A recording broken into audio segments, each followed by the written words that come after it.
Astronaut Rex Walheim, Associate Director for ISS. Rex, you're on Yuri Gagarin's launch pad. First of all, your thoughts about the rollout. It's almost incredible weather to accompany this, and what amounts to about 40-mile-an-hour winds. Yeah, you got to expect this, and I've heard no matter what happens, what you think is going to happen, you got to dress warmly, and that's the case. And it's just a testament to our Russian colleagues. They can do this day in, day out. The weather doesn't stop them. It really is impressive. Rex, Jeff Williams about to make his third expedition to the International Space Station, his fourth flight overall. He's going to be a record breaker later in the summer, taking over the all-time cumulative days in space from Scott Kelly. How is his level of preparation, and what is he going to bring to this increment? Oh, you bet. Jeff is a workhorse. He could have been ready to go long before, but we make sure he's got his refresher training and everything he needs. But obviously, having spent so much time up there already, he's going to be able to just step on board and get right to work. And he's one of my fellow classmates from Group 16, the 96 class of astronauts, and we're really proud of him getting on his third long-duration flight. ISS Deputy Program Manager Dan Hartman. Dan, third launch in 6 days coming up for the Russian side, and they rolled out in about 40-mile-an-hour winds here. It's hard to even stand up. Yeah. What are your thoughts about a Soyuz behind you and the conditions that accompanied this today? Certainly the worst weather I've ever experienced here. It's pretty amazing. They've got, when we finally launch in a few days, it'll be the third launch from the Cosmodrome in a week. It just really shows the team effort that they pull together to make that happen here. The complexity of these couple of increments that are coming up for Jeff Williams and his crewmates joining the crew already on orbit, how difficult, how involved will the next few months be for the station? Sure, significant amount of vehicle traffic coming with the Progress undocking and then docking later on.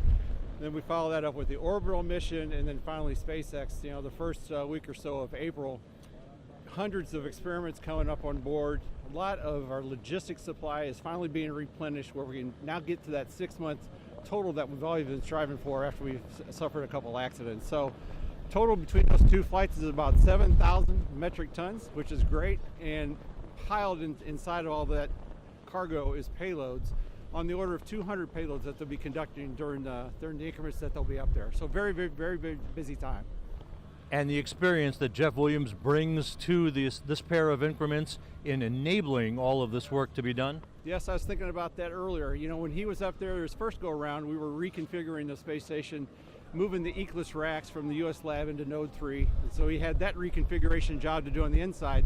We still have some work to do with the reconfiguration on the outside, such as installing the IDA when it comes up later in his increment. And so he's going to show his experience, and he'll be a great addition to the space station up there. We look forward to it.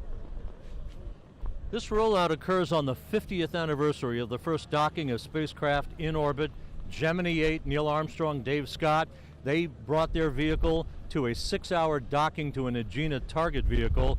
Soyuz behind you, 6 hours to get to the International Space Station. How far have we come in 5 decades?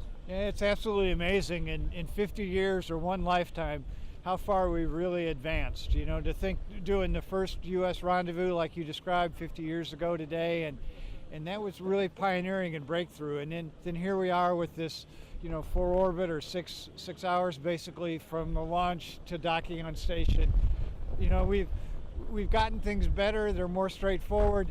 I can tell you it's still not easy. The environment requires precision. It requires concentration.